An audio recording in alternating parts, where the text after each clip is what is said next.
Iran supreme leader ఆయితుల్లా Ali ఖమైనీ మరణించారు. మరణించడం అంటే అమెరికన్ ఇజ్రాయేలీ దళాలు ఆయన చంపేసినాయి. ఇవాళ శత్రు దేశాలను అణిచివేయాలంటే సైనికులు కవాతు చేసుకుంటూ వెళ్లాల్సిన పని లేదు. బూట్లు నేల మీద పెట్టకుండానే యుద్ధం చేయొచ్చు. ఎలా సాధ్యం ఇదంటే టెక్నాలజీ.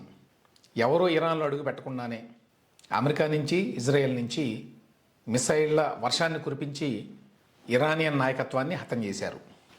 ఆయితుల్లా అలీ ఖమైనీ ఎన్నిక ద్వారా వచ్చిన వ్యక్తి కాదు. ఇరాన్లో 1979లో ఇస్లామిక్ రెవల్యూషన్ వచ్చింది. అంతకుముందు షా అనే చక్రవర్తి ఉండేవాడు. రాచరికం ఉండేది. రాచరికం ఉన్నా కూడా ఆ టైంలో మతపరమైనటువంటి నియంతృత్వం ఏమీ లేదు. కానీ 1979లో మరొక ఖమైనీ, ఆయన పేరు ఆయితుల్లా రుహుల్లా ఖమైనీ, ఆయన నాయకత్వంలో అక్కడ విప్లవం వచ్చింది.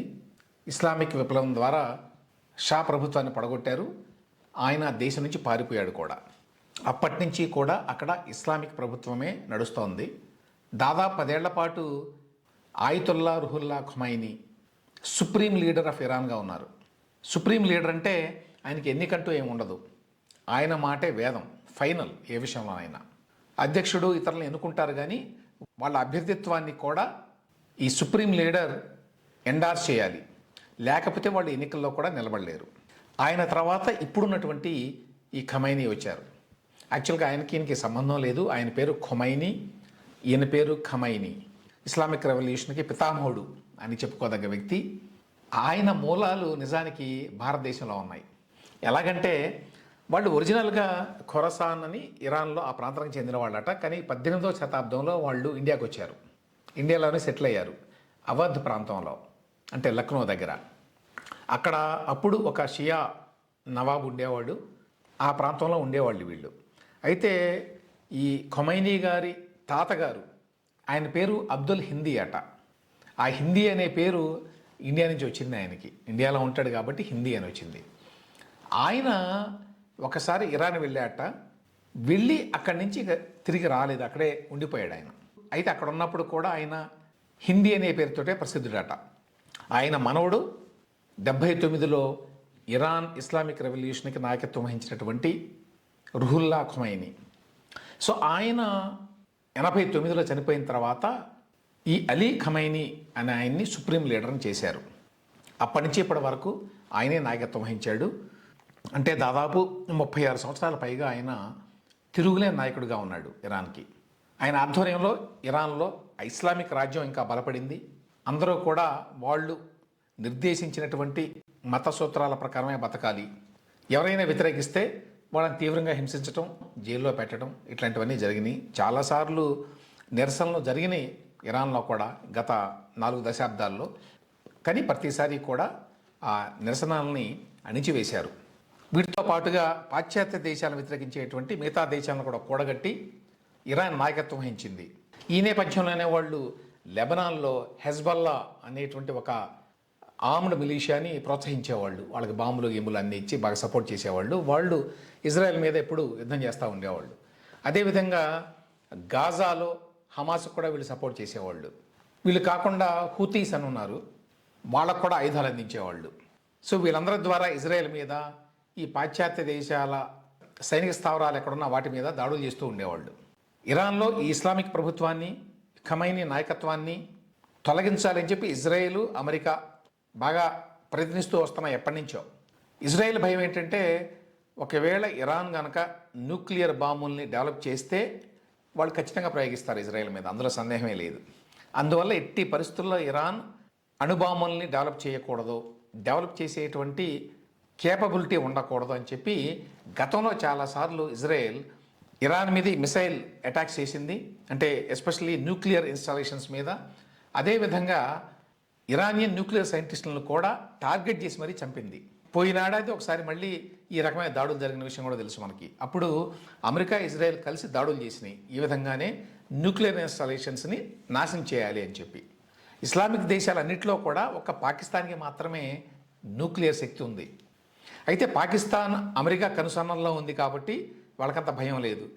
ఇరాన్ కానీ మరే ఇతర ఇస్లామిక్ కంట్రీ కానీ న్యూక్లియర్ బాంబులను డెవలప్ చేస్తే అది ఆ వెస్ట్రన్ వరల్డ్కి ప్రమాదం, ఇజ్రాయెల్కి ప్రమాదం అనేది వాళ్ళ అభిప్రాయం.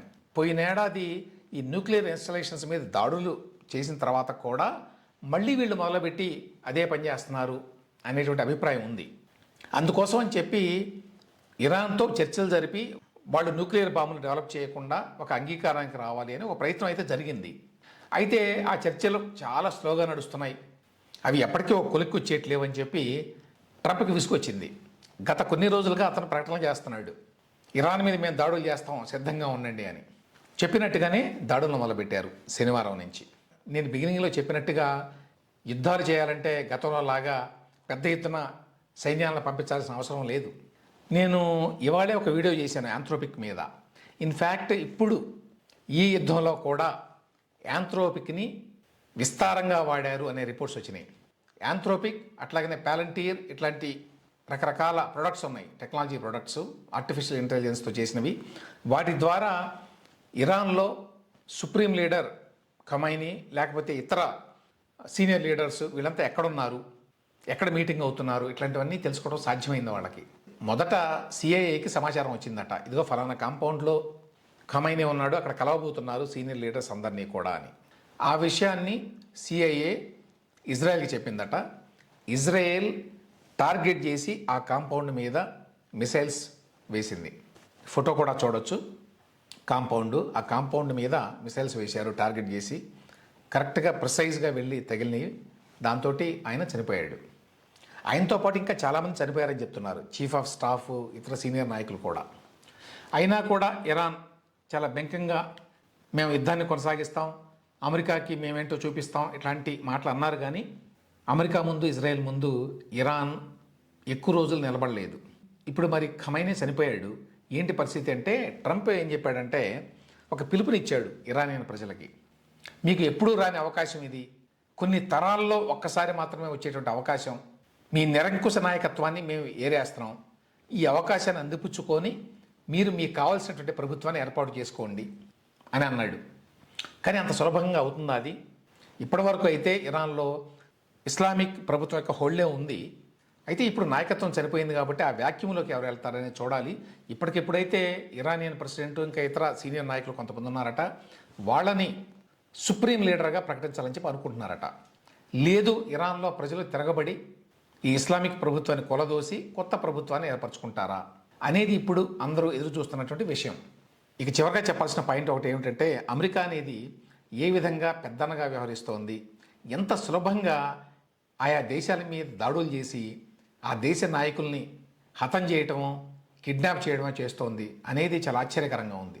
ఇవాళ టెక్నాలజీ పెరగటం అనేది ఏ విధంగా ఆయుధంగా మారింది ఈ అభివృద్ధి చెందిన దేశాలకి, ఎస్పెషల్లీ అమెరికాకి అనేది ఈ మధ్యకాలంలో 2 సార్లు స్పష్టమైంది. ఈ మధ్యనే సౌత్ అమెరికన్ కంట్రీ అయిన వెనిజువేలా అధ్యక్షుడిని, మదురో ఆయన పేరు, అధ్యక్షుడు కిడ్నాప్ చేసి తీసుకెళ్లారు. లిటరల్గా అధ్యక్ష భవనం మీద దిగి అతను కిడ్నాప్ చేసి మళ్ళీ తీసుకొని వెళ్ళిపోయారు. అమెరికాలో జైల్లో ఉన్నాడు ఇప్పుడు ఆయన, న్యూయార్క్లో. ఆయన భార్య ఇద్దరు. ఇంత సులభంగా ఎట్లా చేశారు అంటే, అమెరికా అంత బలమైన దేశం, దానికి ఎదురుగా నిలబడి ఎవరో మాట్లాడే పరిస్థితి లేదు. మదురో కూడా నియంతే వెనిజువేలాలో, ఆయన సోషలిస్ట్ నియంత. వేరే ఇరాన్లో ఖొమైనీ ఇస్లామిక్ నియంత.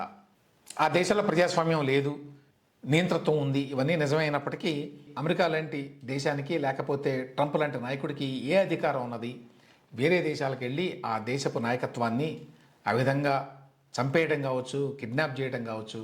వాళ్ళ చేతుల్లో బలం ఉంది కాబట్టి చేయగలుగుతున్నారు. దాడులు ప్రారంభమైన 24 గంటల్లోనే ఇరానియన్ సుప్రీం లీడర్ని హతం చేశారు అంటే అమెరికా ఎంత శక్తివంతంగా తయారైందో అర్థం చేసుకోవచ్చు. ఏదేమైనప్పటికీ ఇప్పుడు ఇరాన్లో పరిణామాలు ఎటువైపు దారితీస్తాయి అనేది చూడాలి.